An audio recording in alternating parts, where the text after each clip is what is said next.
RJD के लोग जो पिछले 30 वर्ष से मुसलमानों के रहनुमा होने का दावा कर रहे हैं, मैंने उनको आज इस सभा और इस मंच के जरिए ये चुनौती दी।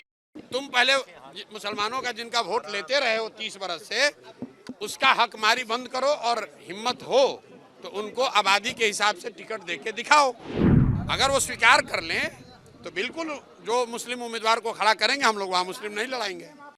अगले साल 2025 में जन सुराज का मुख्यमंत्री बनेगा, जन सुराज की सरकार बनेगी, उसमें इफ बट किंतु परंतु मत रखिए। हमारी लड़ाई आरजेडी से है ही नहीं, जन सुराज की लड़ाई सीधे एनडीए से है। आरजेडी तो ना 3 में ना 13 में, आरजेडी को कौन पूछ रहा है? लड़ाई हम में और एनडीए में है।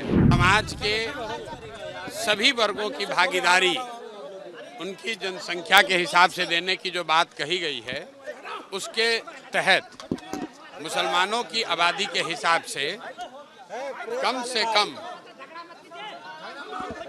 कम 40 विधानसभा सीटों पर मुसलमान समाज के काबिल लोगों को चुनाव लड़ाने का ऐलान पहले से किया गया है। और ये जो जनसुराज में पहले से अन्य वर्गों के लिए बात कही गई है, उसके अनुरूप है, ये कोई अलग नहीं है।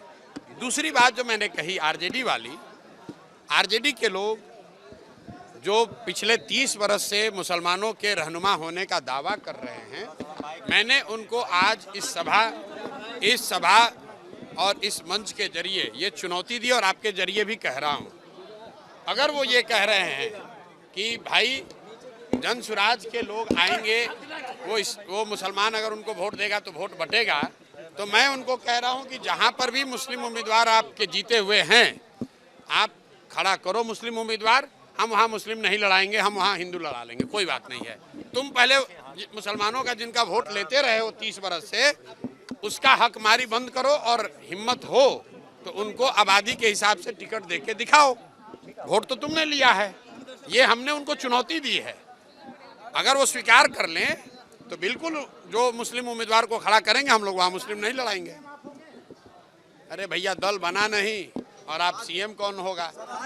अगले साल 2025 में जन सुराज का मुख्यमंत्री बनेगा, जन सुराज की सरकार बनेगी, उसमें इफ बट किंतु परंतु मत रखिए। बाकी कौन बनेगा, देश राज्य की जनता होशियार है, वो चुनकर अपने आप बता देगी।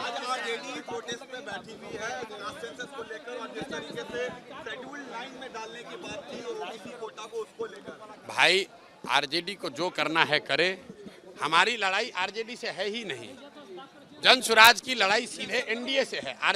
लोकसभा के चुनाव के नतीजों को अगर आप देखिएगा तो 176 सीट पर तो एनडीए आगे है। आरजेडी तो ना 3 में ना 13 में, आरजेडी को कौन पूछ रहा है? लड़ाई हम में और एनडीए में है।